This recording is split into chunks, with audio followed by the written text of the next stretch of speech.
Is my presentation visible?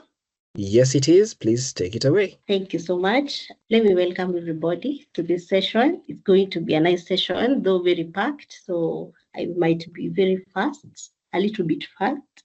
And therefore, I request us to be engaging so that we can learn as much as we can. Hoping that you'll be able to learn more, especially on e-commerce. That is really connected with this, because most of these services, you'll find them in marketplaces and websites. This topic is not very new to us, because maybe you've been buying product or services, and in one of the, and maybe you have used payment service providers, as we are going to see. So, and I was saying that other previous trainer talked about social media, like Christine yesterday was able to take us through that. And we realized that it's not just, connecting. The aim of having the social media platform, including even the website and all those things, is to attract customer, is to get sales. The end goal is to sell. And therefore, it's important we understand how it works, how those platforms works. What are we going to cover today is to define it. Number two, we're going to understand the payment service provider, maybe define it. And also we're going to understand or to have examples of PSP, which is payment service provider. Also, we're going to maybe understand the factor to consider when choosing a PSP.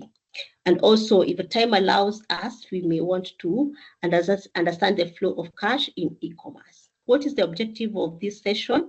Is that by the end of this session, short session, we are going to understand what is a payment service provider, and maybe understand the 3 payment service provider in our country, and also there are those which are international. We are going also to identify factors to consider when choosing PSP, and also appreciate the importance of PSP.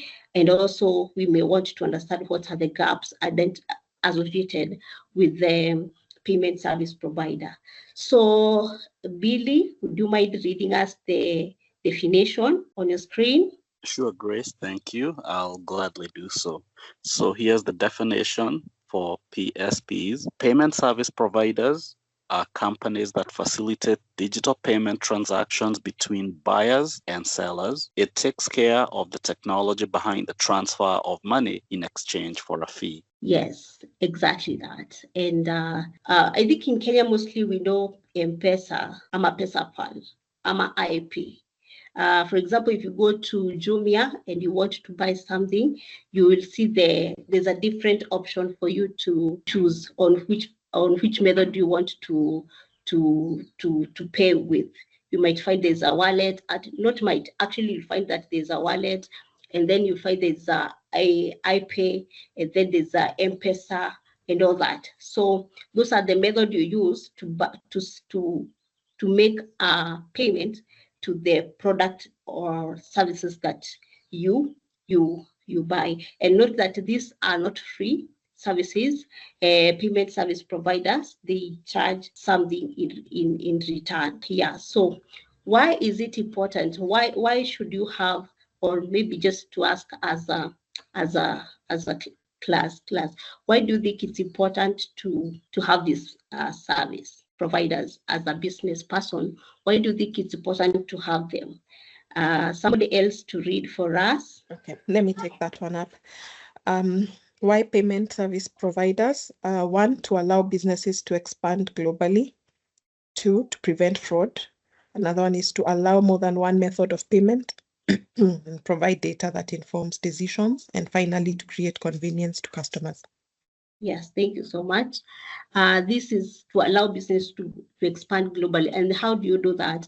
Is because once you are able to do content on your website, or to post your products and services on what you're doing, then you are able to integrate more than one payment service providers methods that even people who are outside the country can be able to use. So you are able to expand your business beyond maybe your local, or maybe beyond Eastern Africa, and beyond Eastern Africa into the global world. So you're able to tap that market based globally. So that's one important. Another thing is to prevent frauds.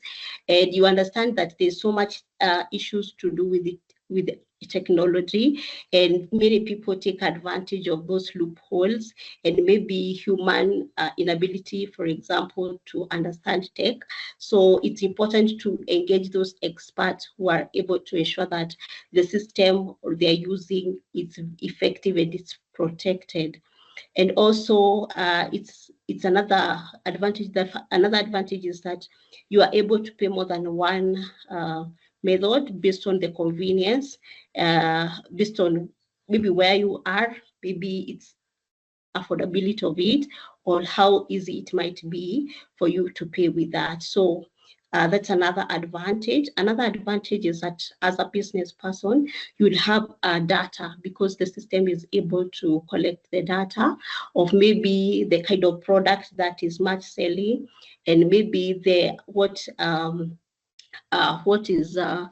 region of people, or is it people from Eastern Africa, or where are these people buying your product much, and therefore you're able to tailor the services. So this data you are able to be able to make decision out of those data you are able to collect. This data you may want to have them monthly or weekly, or just the way you may want to have those data for decision making. So as a business person, you are just not doing the business out of blues. You're able to make decision out of informed information that you have. So create convenience to customers, and that means that you are able to pay at the comfort of your phone, because most of these websites and these service providers are accessible to phones. So that one is also it's create convenience that you can buy product from anywhere, from any time, using the most affordable or convenient payment service provider that you may want. Yeah. So for this one, these are the examples of payment service provider, and when I was preparing for this, I had intention to share with you more than this, because, for example, in Kenya, I think in 2013, Central Bank of Kenya was able to certify more than 35 payment service providers. So just to let you know that there are more than just M-Pesa, Airtel, PesaPal, and iPay that are used in Kenya. And M-Pesa, Airtel, they are used specifically in Kenya. PesaPal and iPay, those are used in Eastern Africa, that is Kenya, Uganda, Tanzania, Rwanda, and Burundi. Then PayPal and Stripe, those are the international ones. And if your market is beyond Kenya, you can use PesaPal and iPay, and if it's beyond Eastern Africa, then you're able to use PayPal and those Stripes. So for the benefit of your business, it's also good to understand that when you're choosing either of these payment service providers, to do your due diligence, because there are laws that governs that. In Kenya, we have a policy that governs the payment service providers, and that is to ensure that buyers are not exploited in terms of prices, or there's no they're not misused, that the buyer rights are protected. So it's important to go first to do due diligence, and also to understand them better based on kind of a business that you are doing. So make sure you do that before you integrate that, and maybe you don't have to worry so much about technicality of how that works, because as a business owner, or a seller, what you just need to know is the flow, like what is your responsibility, and what is the role of online payment service provider, and what's the role of buyers in regards to that transactions. So the rest you can leave it to the expert who are able to guide you. So there are more than this. I'm going to share them later as a resource where you can be able to see in Kenya how many do we have. I think 35 of them, so that you're able to go through them and make a decision. You don't have just to use one or rely on one. Maybe the others are affordable, they are more convenient, but you need to know them so that you can be able to leverage on that opportunity. So there's a factor to consider when choosing a payment service provider. And before you read it, maybe I may want to ask the class, what would you consider? Because we are business people, what would you like to consider when choosing payment service provider? Yes,